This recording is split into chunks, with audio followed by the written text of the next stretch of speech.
Hey people, how you guys doing today? Hope you're good. Wow, welcome back to another episode of When Marriage Becomes a Nightmare. Episode 24, the most scary marriage ever. It is really becoming scary for Clara. Now I'm sure in her mind now she's regretting why she said yes to Jonathan.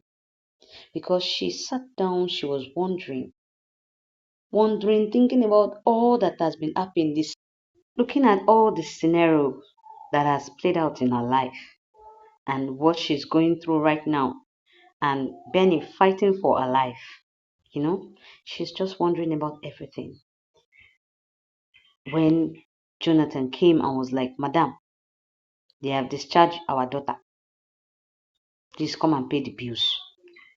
Can you imagine the effrontery he has to come and meet her after insulting her, after embarrassing her in front of their friends, making them everybody know that she's not Benny's mother. Yes, fine, she's not Benny's biological mother. But that doesn't mean you should embarrass her because something happened to the daughter. So is she now the one responsible for whatever thing that has happened? Is it not the bad friends that is keeping that brought all this calamity upon them? And she told him to his face that you are shameless, you are useless, you are irresponsible, you are senseless. Yes, someone that you look her straight in her eyes and you told her to her face that it's because she's not Benny's biological mother. That is why she allowed what happened to Benny to happen to her. Something that she doesn't even know what happened to her. She does not even know how the thing happened. And he now came with boldness, arrogancy to meet her that she should pay the bills. Who does that? Who does that? And she was like, you have the effrontery, you have the nerves to come and meet me, to pay the same person you said is not my daughter, to pay her bills. You are a biological father. You had better go and pay her bills because as I am like this, I am not paying anything. A dime is not coming from me. So since I am not a biological mother, get me out of this. I am out of this. I am not going to pay anything. You are a biological father. Look for how you're going to pay the bills. And Jonathan told her that, well, I don't have your time right now. If I have your time, you know what I will do to you. But what I know is that once we're done with whatever thing that is going on here right now, when we get home, I want you to pack your things and leave that house. And Clara told him, me? Who? Me? Leave that house. Which house are you talking about? Is it the same house that I paid the bills? Is it the same house that I just paid the rent? Is that what you're saying? I should leave. You're mistaken. And Jonathan told her that, yes, you might have been the one that paid the rent, but I am still the sole person. I'm still the person that is in charge of that house. I'm still the landlord of that house. And she was like, never. Newsflash for you. Maybe it has not occurred to you.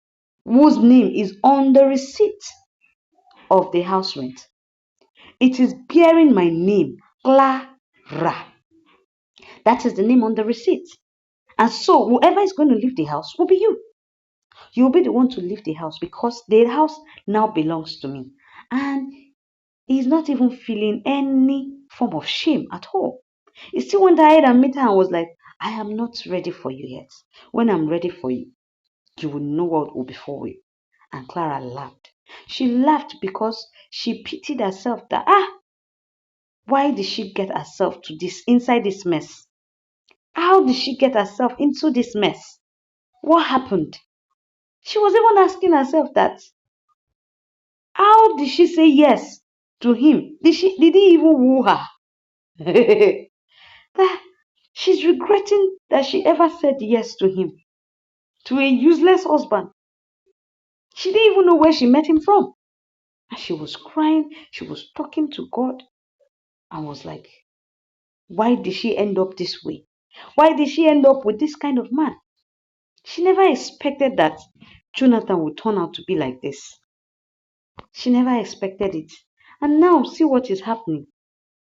After her dedication, after giving her all to Jonathan, all Jonathan could tell her to her face is that she's not Benny's mother. Even though she's not Benny's biological mother. But at least she took care of Benny. Even Benny does not even know that Clara is not a biological mother. Why? Because Clara took her in as her own and took care of her, pampered her, brought her up to that extent where she is, disciplined her. Then because of one little thing that happened, that he's not even sure that that same thing happened, he now concluded in his mind that it's because Clara is not Benny's biological mother. That is why she allowed such to happen to Benny. Then here's Kennedy in his car, napping, when Jonathan came to meet him. And Jonathan woke him up, told him that they've discharged Benny, and but that he needs to pay the bills. And he went to meet Clara, and Clara told him to his face that she's not going to pay the bills. And he was like, man, I need you at this point in time to put your pride aside and go and plead with that woman. Beg her to pay the bills. Beg her to pay the bills. And he was still insulting Clara in front of Kennedy. He was still insulting her, and Kennedy was making him to understand that if you were in her shoes, you would do the same. Why would you open up your mouth? You open up your mouth and told her to her face that because she's not Benny's biological mother, that is why she allowed what happened to Benny to happen to her. If you are in her shoe and you heard such, would you still go ahead and pay the bills? After everything, and you expect her to do that? Man, put your pride aside and go and plead with that woman, because that woman is a very good woman. She's good. She's nice. She's got your back at all time. Now you're seeing her as a nothing, as a nobody. It's not meant to be like that. It's not meant to be like that.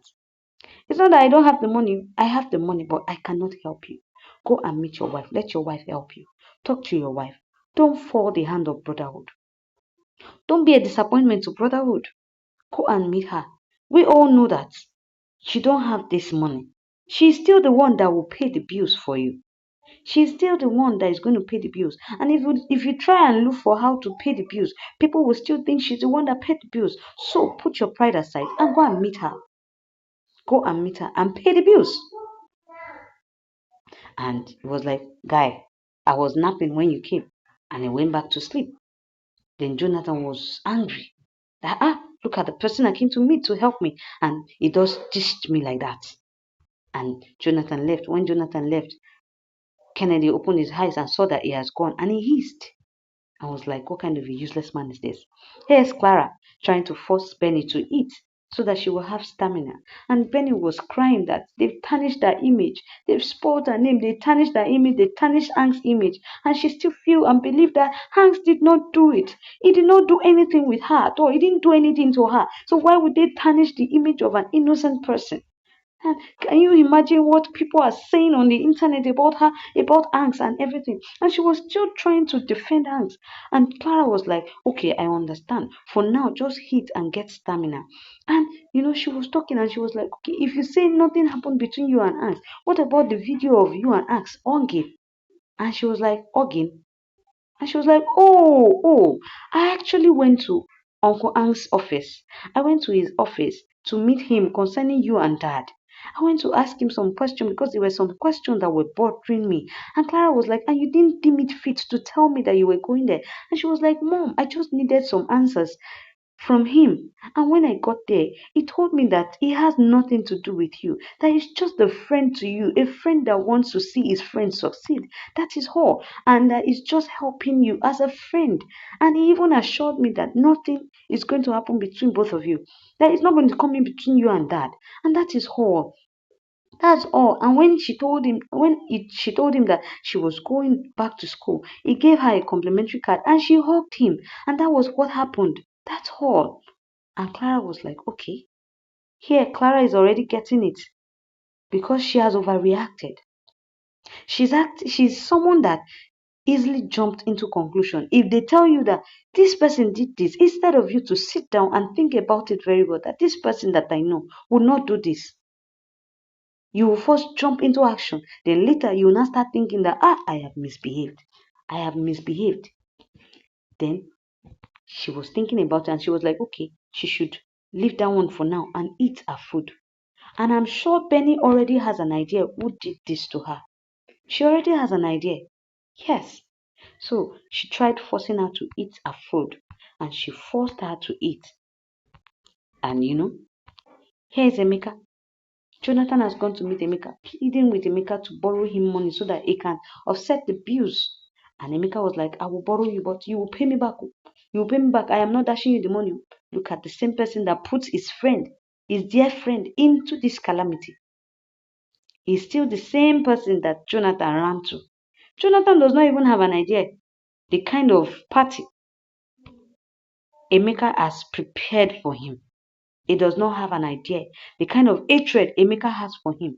He does not even know that Emeka was the one that planned everything that happened, that injected drugs into his daughter's system.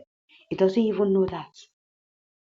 And Emeka was telling him, and Jonathan was like, don't worry, when I collect my salary, I'm going to pay you back. And Emeka was like, you still want to work with that person, with everything that has happened, everything that he has done to your daughter, you still want to go and work for him? And he was like, at least, I don't want to work for him, but at least you should still pay me for the month that I did.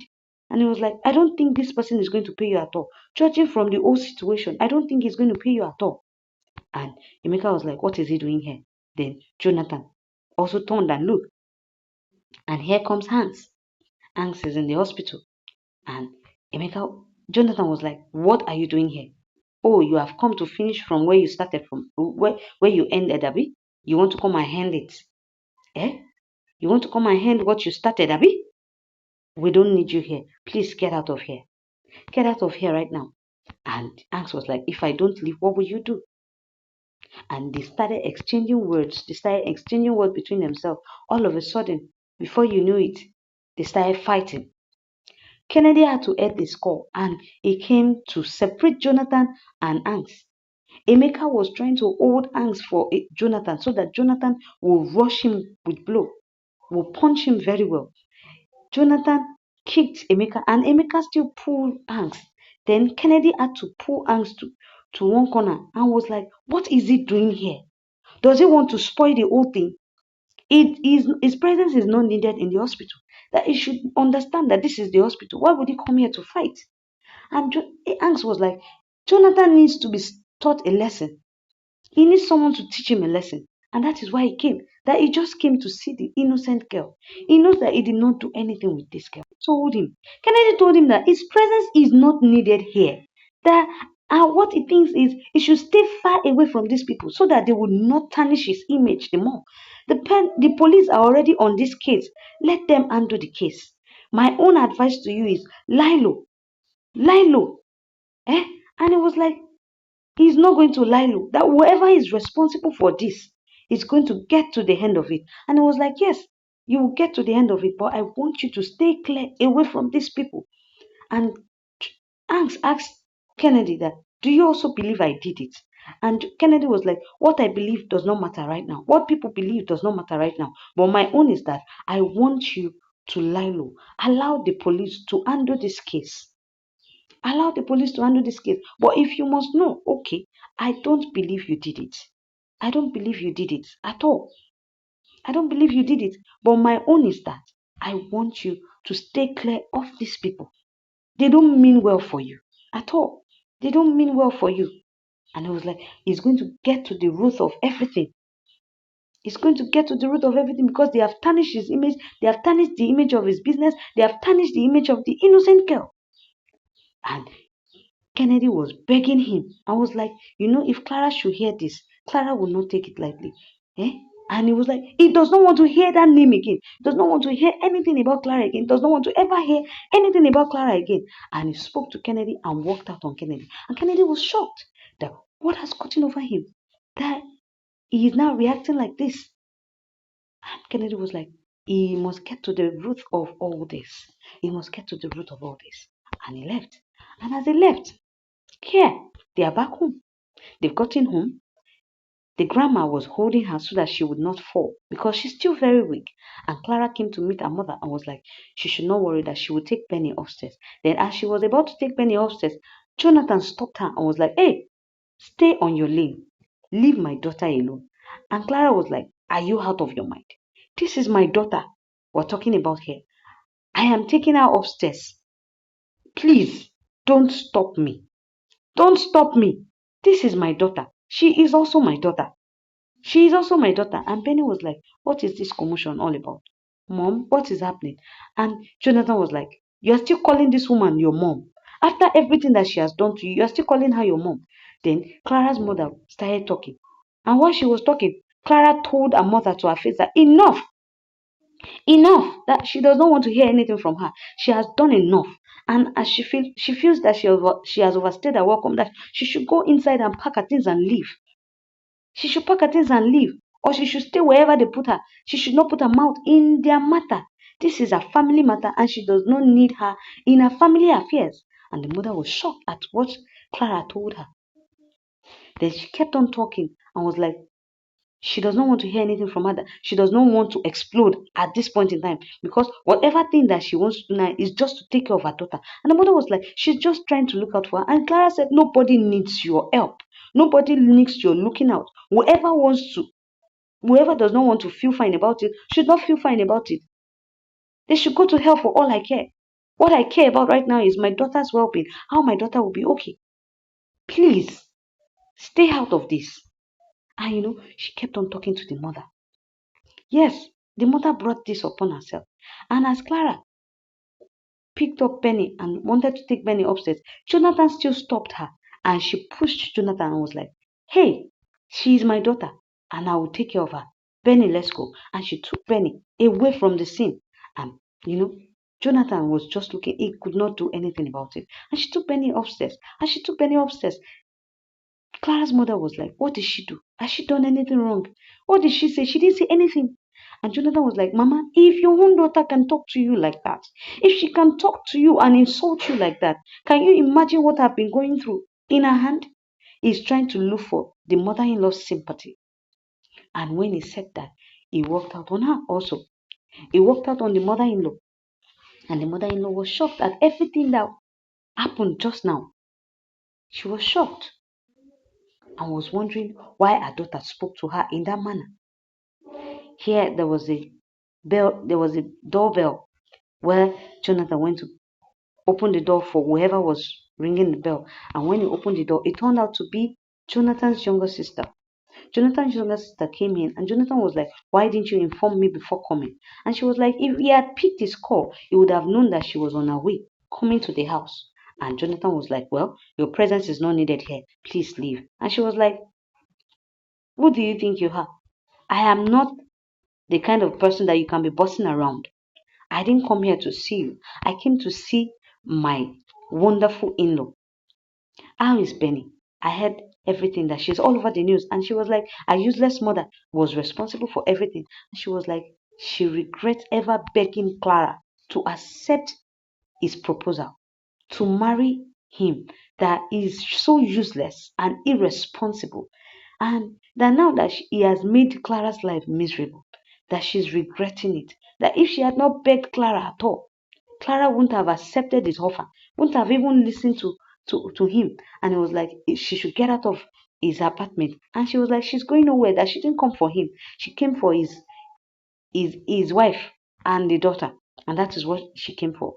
That for all she cared, she does not even know him at all. She is useless to her. And she was like, whoever has him as a father or husband has nothing because he's useless, he's irresponsible, he's a fool. And when she finished talking, when she finished saying what she said, she walked out on him. She walked out on him. And, Jonathan was scared for his life. Jonathan was scared for his life and was like, hi, this one that this girl has come now is Wahala. He's Wahala. She has brought problem because she's going to make his life miserable. She's going to make his life miserable and torment him. And she's going to spoil his plan also. he won't be able to deal with Clara the way he want to deal with Clara. Yeah, yes, she has come to spoil his plan, and she has come to support Clara. Because why? She's the one that pleaded with Clara to marry him. And now Clara is even full of regrets for saying yes to Jonathan. Yes, because Jonathan does not have his own sense. He does not even think at all. He always listens to what people say. And that is it. So guys, please, if you've not liked our channel, kindly do so by pressing the like button. And if you've not subscribed to our channel, also do so by pressing the subscribe button for us. Subscribe to our channel for us so that we can continue to bring this episode to your view on our channel. Please do so. And also, guys, I would like you guys to go to the comment section and also tell me what you feel about this episode, about what is going on right now in Clara and Jonathan's life. What happened to Benny? What do you think? What do you think will happen if Jonathan and Clara eventually finds out that it is Debbie and Emeka that orchestrated everything that happened to Benny? How do you think they will take it? Please go to the comment section and tell me what you feel. Do you think the way Clara spoke to her mother was nice enough? Do you think she should have spoken to her mother like that? And also, Angst fighting with Jonathan in the hospital. Do you think it's the right thing for Angst to do? Please go to the comment section and tell me what you feel. Thank you. I'll be waiting for you guys in the comment section. Till we meet again. While we wait and, we wait for the next episode to unravel the mysteries in this series. Guys, thank you.